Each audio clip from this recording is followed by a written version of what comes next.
June 25, 2009. The world stopped. Phones lit up. Newsrooms scrambled.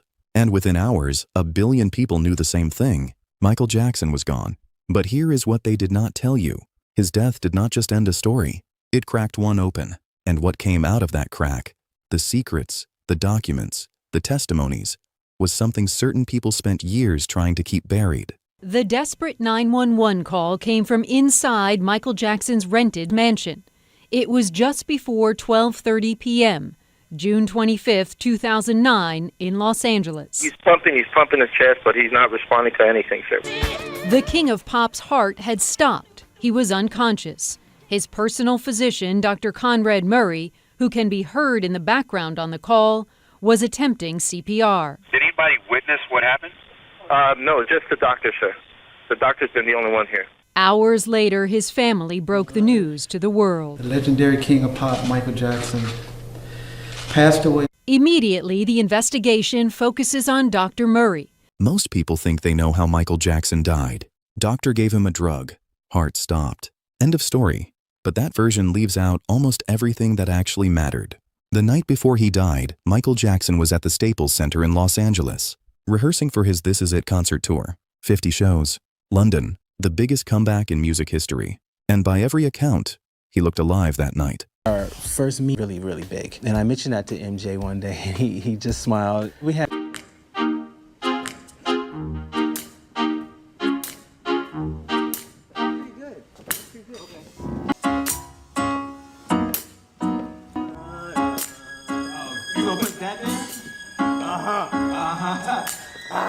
It's really cool for me as a musical.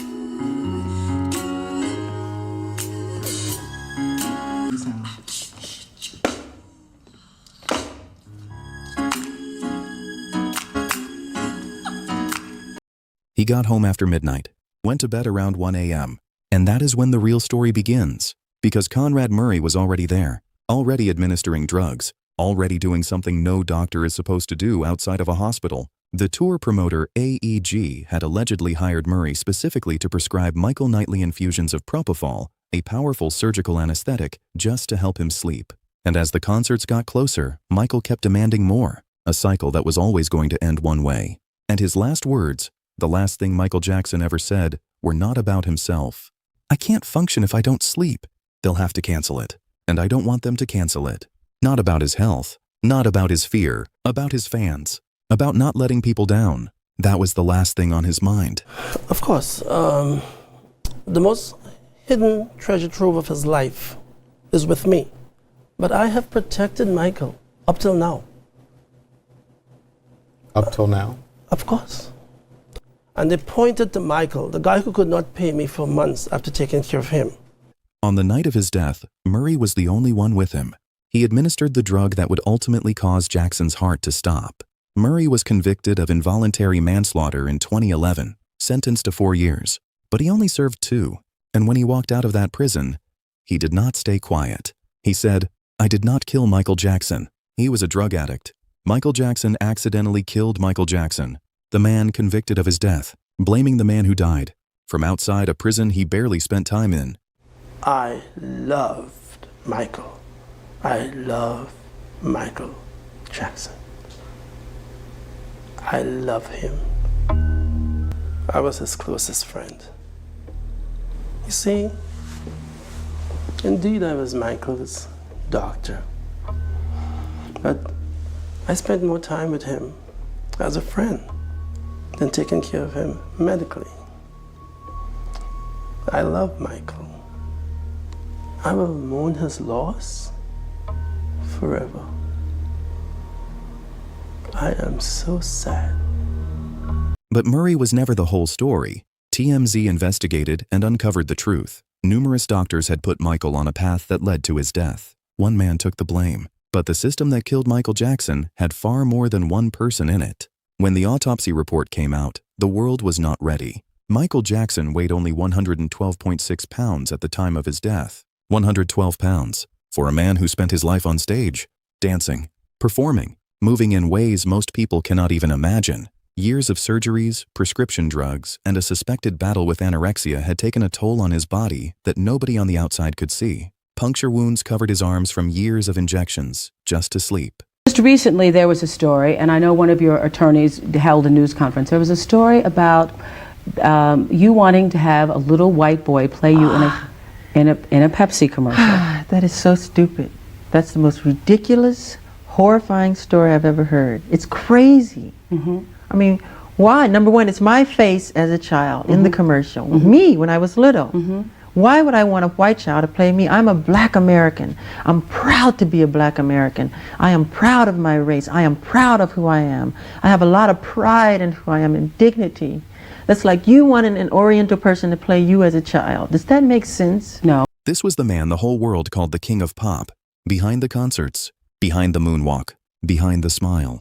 This is what he was carrying. Every single night. After he died, his children started asking questions. Paris Jackson grew up, and she did not speak carefully. She talked about his pain, his loneliness, how he cried when nobody was watching, how the man the whole world called a superstar was one of the loneliest people she ever knew. And at one point I wanted to be an astronaut. He was like, do it. Do it, you know, educate yourself as much as possible and then go with it with every aspect. I always emphasize knowledge is power.